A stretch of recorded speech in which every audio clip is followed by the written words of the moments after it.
आज शिरपूर तालुका police station हद्दीतील महादेव दोंदवाडा या गावात एक इसम हा गांजाची शेती करत आहे अशा गोपनीय माहितीवरून आम्ही या ठिकाणी छापा कारवाई केली असता काय नाव तुझं राशा पावरा याने या ठिकाणी ही अशी गांजाची ह्या लवणाच्या लगत आणि महसूल विभागाच्या शेतीमध्ये अशा पद्धतीची गांजाची लागवड केलेली आहे।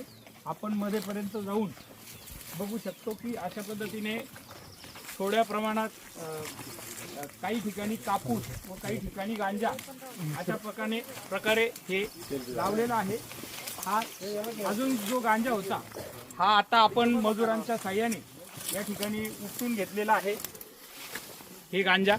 आणि आता ह्या सगळ्याचं आम्ही या छापा कारवाईच्या अंतर्गत जे जप्त करण्यात आलेलं आहे त्या सर्वाचं जप्त करून आणि आरोपीवरती गुन्हा दाखल करण्याची कारवाई करत आहोत।